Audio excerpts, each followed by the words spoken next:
This is Books I Read in 2025 and Want to Read in 2026. 2025, reading-wise, was a year of exploration and growth, though probably not as much as other years, because this year, 2025, the focus was on executing, publishing our own books at Blue Byron Books, which we did 47. So I'll go through some of these books from 2025 that you might be more familiar with, and what's on the horizon in 2026. So we'll start it off. We did rich editions of public domain books, and some of my favorite here. So before I do the design and write the introduction and the rich lines, I reread this literary classic, some of my favorites, right? The latest one we did is The Strange Case of Dr. Jekyll and Mr. Hyde. One thing I got to say, I don't know how, when they originally put this out in, what was it, like 1886, I want to say? I could actually open the book and find out, but the title is so long that when you're working with these files, it's kind of annoying. You know, The Great Gatsby. Oh, three words in this title. The Strange Case of Dr. Jekyll and Mr. Hyde. And Jekyll is spelled in a way that it's annoying. I always want to put the Y before the K. And is it Mr. Jekyll and Dr. Hyde? You know, you mix them up quite a bit. But we did this one. So I read this one in 2025. I love just like the late 19th century. That's kind of my wheelhouse. And I love designing wallpapers for them. So like this one, kind of like the imagery we came up with was like Half Dead Rose, gothic psychological. This right here, The Great Gatsby. So I reread that. That was a lot of fun. It's been actually a phenomenal time to sit down and read literary classics with a focused intention and an eye for like how I can make it kind of relate to today, and really cool.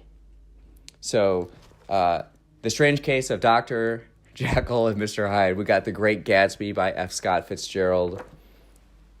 One of my favorites, right? The Picture of Dorian Gray, probably like one of my second favorites. Oscar Wilde, my guy. I like Oscar Wilde. I feel like Oscar Wilde and I would get along very well. We would have sensational conversations drinking Grand Marnier from cordial glasses on fine summer afternoons in English gardens. Pride and Prejudice. This one really surprised me. I really... Jane Austen, really witty. I really love the wittiness, and all the characters are distinctive. I found it really surprising, actually. And the way we designed this, too, gosh, it turned out to be... This is kind of like a yoga brick. You know, you could do yoga with Pride and Prejudice, the rich edition. It's got a lot of heft to it. But I really enjoy this world, and it was super fascinating to read this and reflect on dating culture, courtship culture from back then, and where we are now. I found myself really being envious of the clarity involved.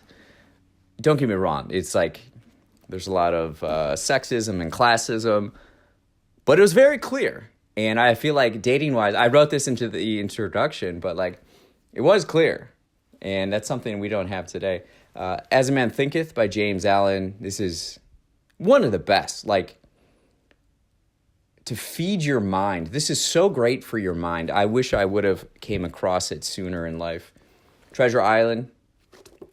Another Robert Louis Stevenson book. That was unintentional. It just kind of happened that way. Yeah, props to him. I love the adventure of that, the exploration, the fearlessness, the courageousness, the bravery.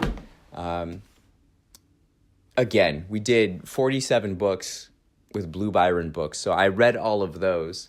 Um, and just to kind of feature one of them, Bewitched, Bewildered, Beloved, Anna Sadler. I really enjoyed working on this. It really got me back into poetry. I love poetry because it's like just gushing your heart out.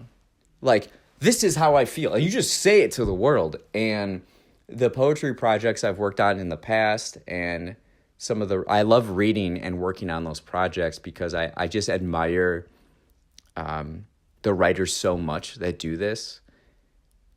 Because I don't aspire to write poetry. You know, I'm kind of like, should I say this? Should I not say this? But I give a lot of props to people who are just like, they just put it out there. I love that.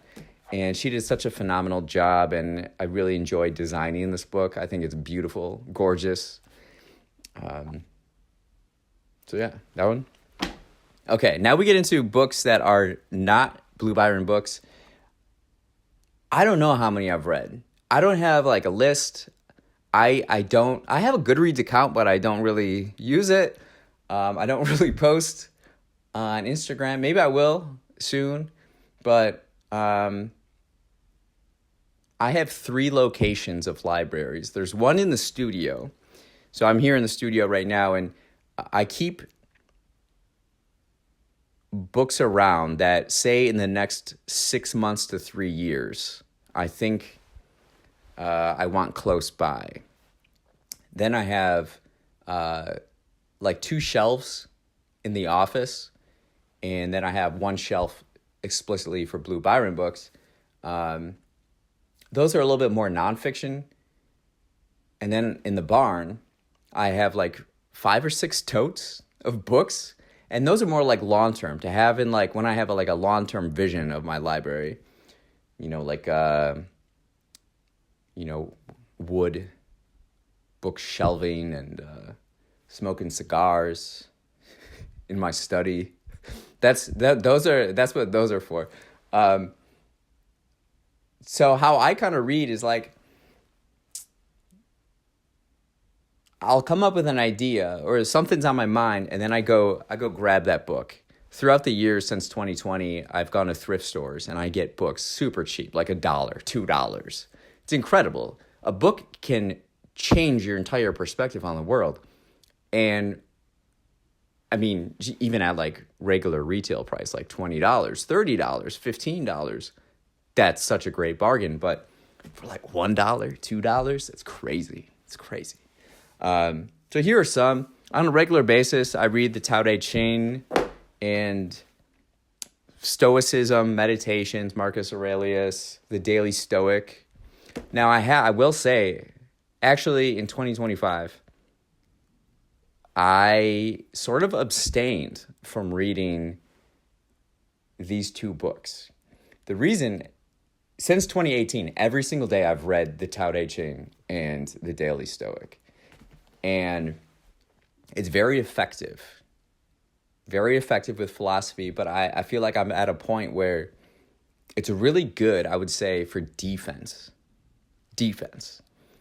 And I'm looking more so in 2025, 26 to play offense, to score, to put points on the board, right?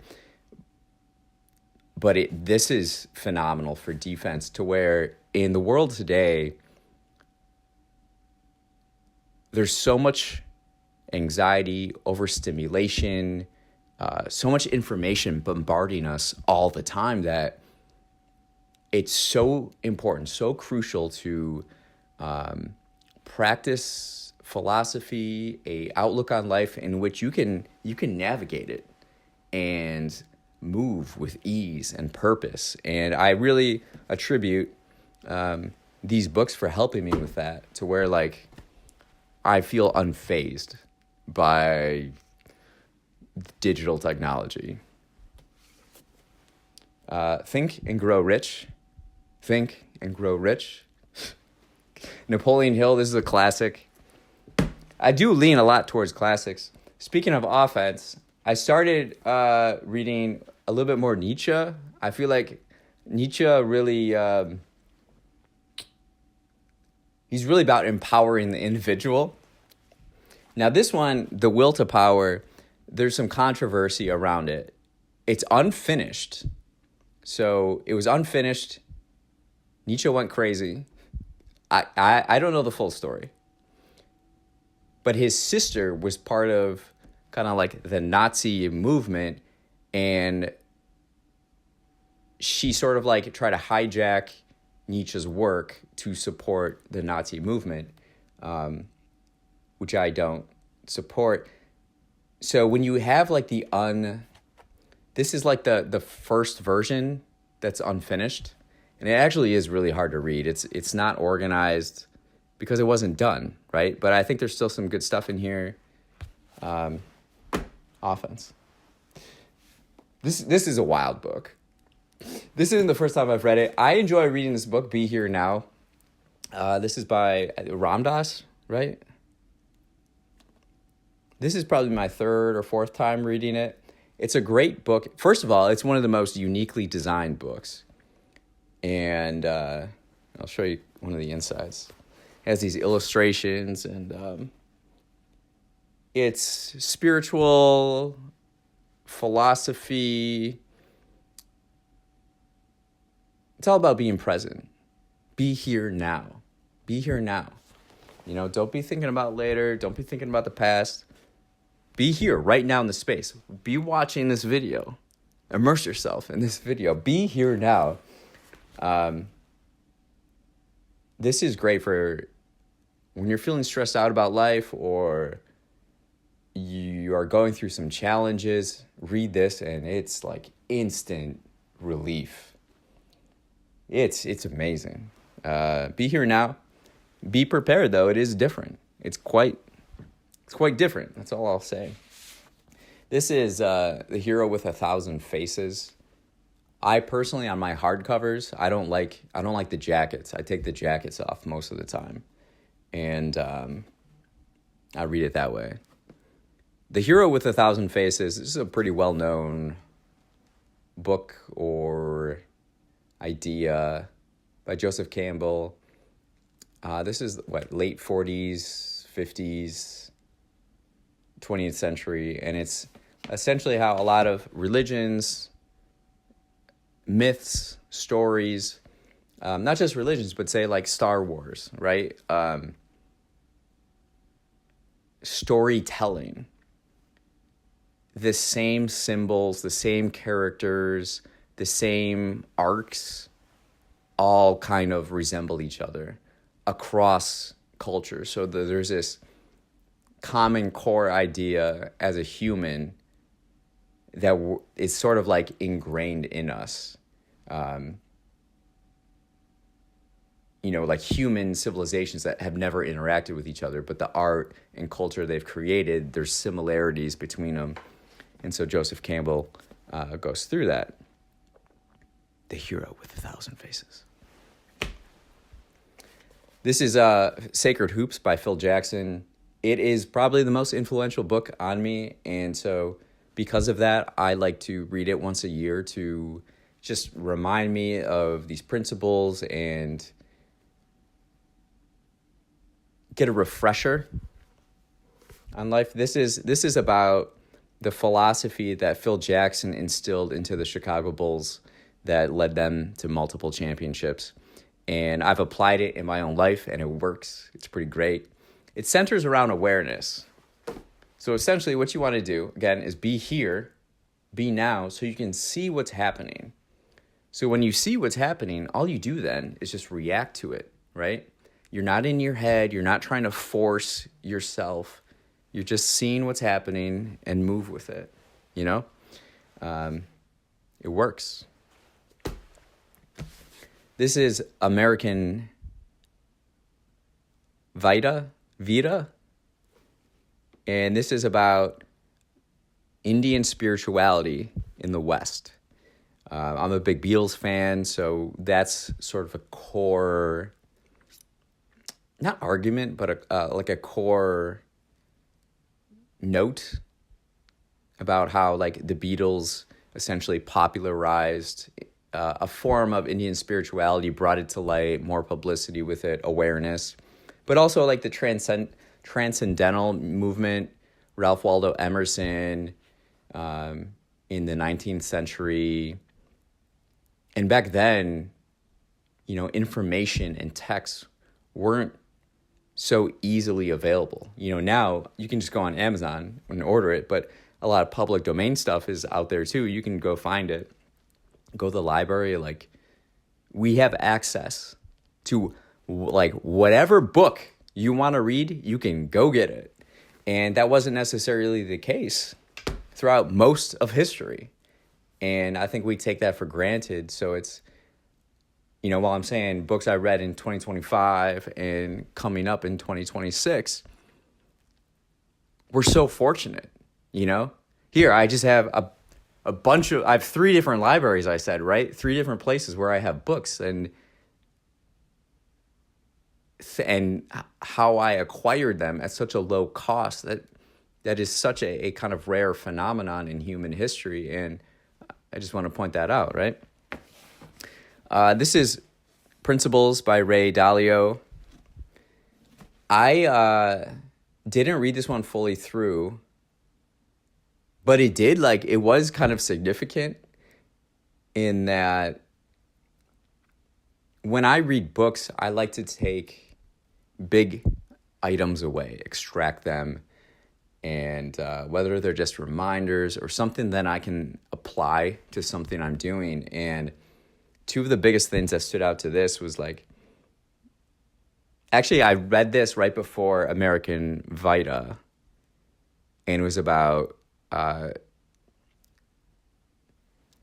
cultural movement in the 60s and kind of that freedom and spiritual exploration. Ray mentions that he got into meditation and he continues to meditate. I meditate, and so it was great to see someone who's been very successful. I always like seeing that when I find out that really successful people have been meditating. I'm like, yeah, I get it. It's so effective. But I don't like when I talk about meditation, I don't like using that word because I think it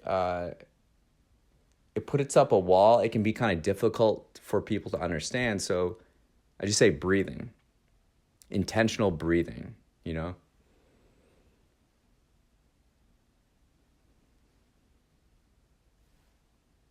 Feels so good.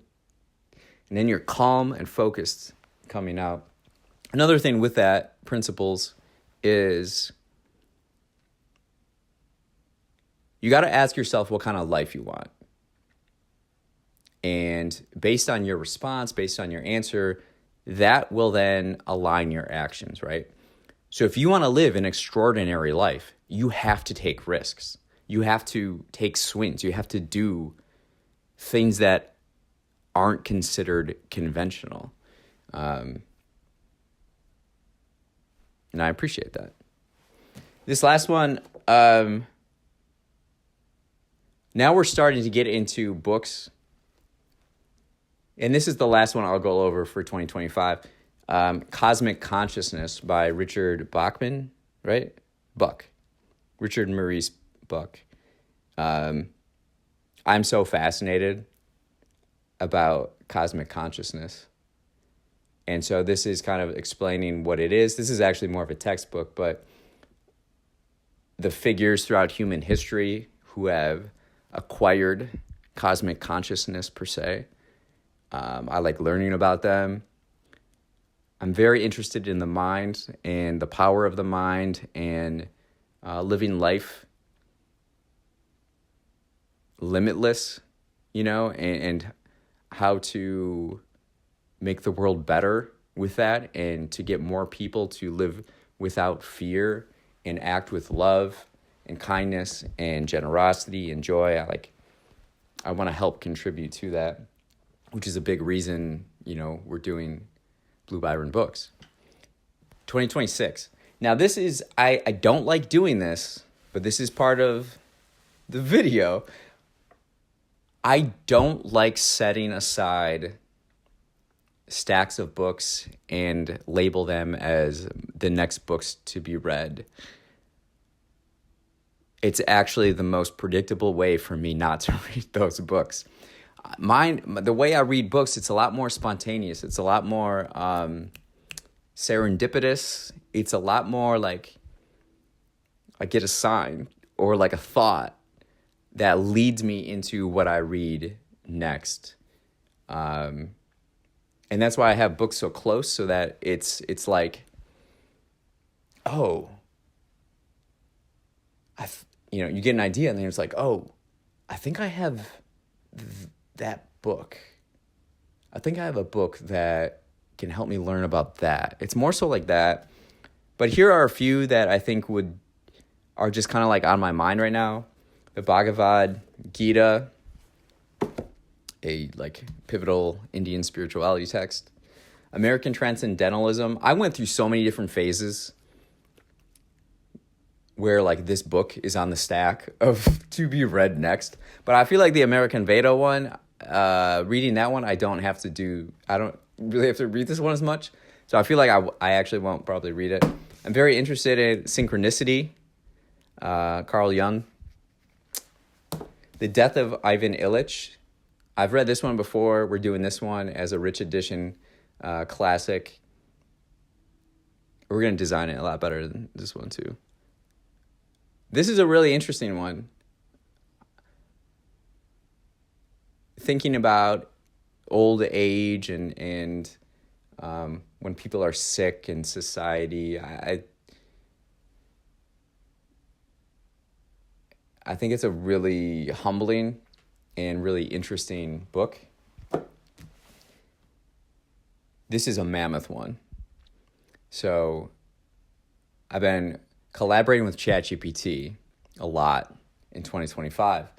And I asked it, what are 3 book recommendations? Knowing everything about me and all the stuff we've collaborated on, what 3 books do you recommend me?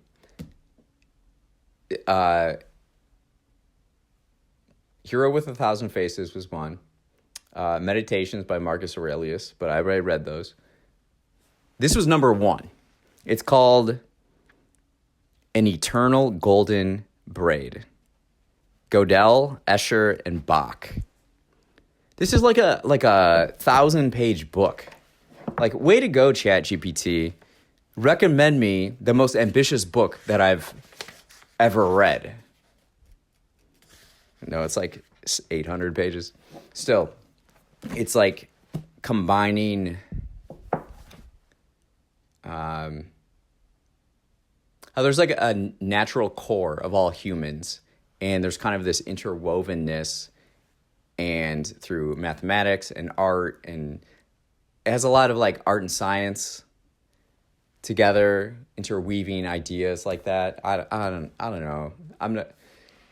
That's why you read it. Yeah. So this will be a big task. This might take me all of 2026, but yeah, this is a big one.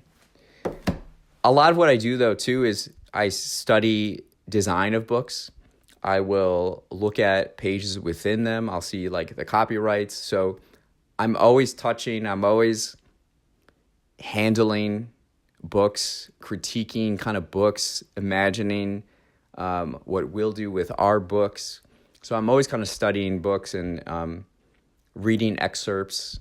I've read a lot of books in 2025 that I couldn't even list for you, but I've gone through sections of them, read them, seen what they did there. Especially a lot of like self-development books. I like to see their approaches, what they're saying. Fiction books, romance, like I'm very curious about how like each genre is designed. What are the common design features? What are they lacking? I'm always interacting with books. So that is books I read in 2025. And maybe in 2026, I will read some of those, but I just hesitate to make any stacks of books and label them to be read next, because those are usually the ones that I do not read next then. It's more spontaneous and a flow. So we'll see you next time.